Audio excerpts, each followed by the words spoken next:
Salut, c'est François, on se retrouve pour Road Story et je vais vous raconter le petit périple de Jonathan avec ma MX5 l'été dernier, mais c'est pour vous donner des idées pour cet été. Donc ils étaient en MX5, en BMW Z4 et puis on avait profité pour essayer des Nokian qui étaient assez sympas sur la MX5. Bon, tout commence bien avant le confinement, le premier, avec l'idée d'un road trip à deux voitures au travers des paysages d'Écosse à l'approche de l'été. L'actualité sanitaire nous obligera à changer de destination et à mettre cap sur d'autres paysages. Ceux de la Suisse, pas tout à fait pareil, surtout concernant le budget qui allait presque doubler au passage. Si nous testons des voitures à longueur d'année, il est plus rare qu'on nous confie des pneus à tester. Mais quand Nokian Tires nous a proposé de chausser notre MX5 des dernières enveloppes scandinaves, on a dit banco. On ne le répétera jamais assez, mais ces ronds de caoutchouc sont un peu les seuls éléments en contact entre notre auto et la route. Nous voici donc sur l'autoroute au volant de la MX5 avec pour objectif de rejoindre la frontière suisse par le poste de douane de la Cure, le 11 juillet au matin. Il est déjà 18h quand nous quittons Paris au milieu des inévitables bouchons dus à l'ami Hidalgo au cœur de la capitale. La MX5 file comme une comète vers Beaune via l'autoroute. Je vous parlerai bien du niveau sonore des Nokian sur l'autoroute, mais ce serait malhonnête. Non seulement la MX5 n'est pas un exemple de silence, mais notre exemplaire a une prise d'air latérale dans la capote, autrement dit un trou. Cela a pour effet de transformer l'habitacle à haute vitesse en cabine d'avion non pressurisée. L'arrivée à l'hôtel marque le terme de cette première étape. Demain, debout à l'aube pour rejoindre le pays du gruyère, des montres et du chocolat. Avant de continuer notre road trip, on vous parle un petit peu des pneus. C'est du 195-55 sur la MX5. Ça vaut sur internet environ 50€. C'est globalement le même prix qu'un Toyota R1 qui est aussi sympa. Et pour vous donner un ordre d'idée, un Michelin Pilote Sport qui est un petit peu la référence du segment, lui est aux alentours de 65€. Mais reprenons notre balade. Et nous allons vous parler aussi d'un petit détail, c'est que quand on va se balader en Suisse en été, on s'attend à ce qu'il ne pleuve pas. Eh bien si, un petit peu. Et en effet, c'est là où on ressent quand même que c'est pas mal sympa d'avoir des pneus neufs, déjà, et puis qui évacuent bien la pluie. Ça nous arrivera plusieurs fois, et on ressentira bien que la voiture ne part pas complètement en aquaplaning.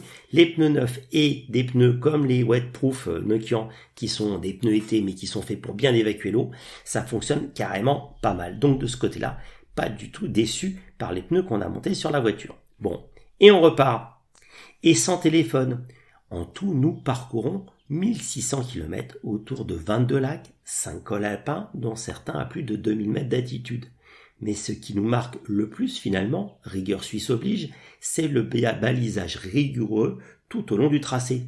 Cela permet de se passer totalement de son téléphone ou de son GPS, ce qui n'est pas une mauvaise chose, compte tenu que la data depuis ce beau pays n'est pas incluse dans la plupart des forfaits mobiles. Une bonne manière aussi de profiter pleinement du superbe paysage. Et quel paysage!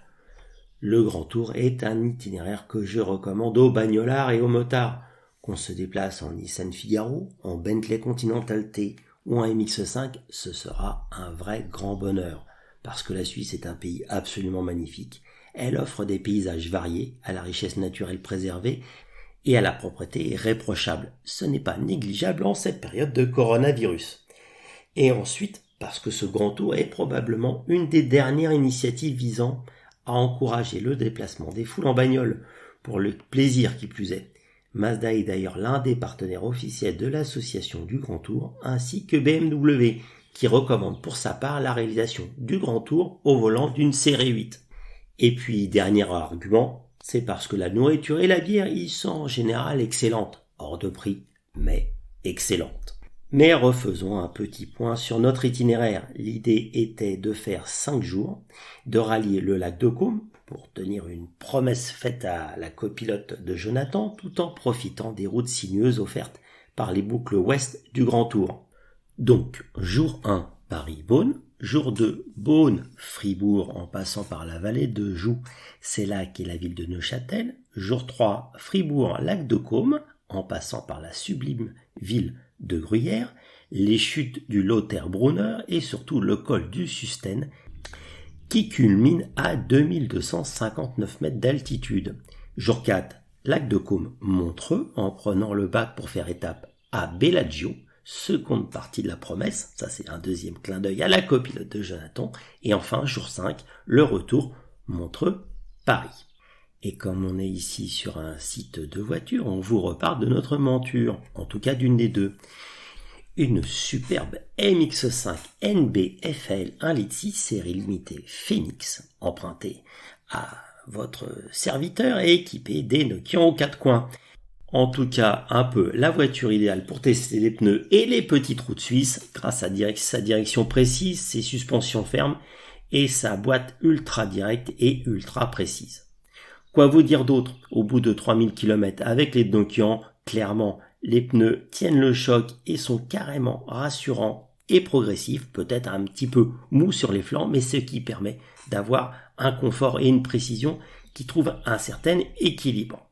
En tout cas, la conclusion de ce road trip est que, en particulier en cabriolet, vous pourrez le retrouver sur les photos sur le site et sur l'article sur Road Story, en cabriolet MX5 ou en Z4, définitivement la balade en Suisse est absolument géniale et on a vraiment profité de super moments et de superbes routes. Allez-y, c'est vraiment top.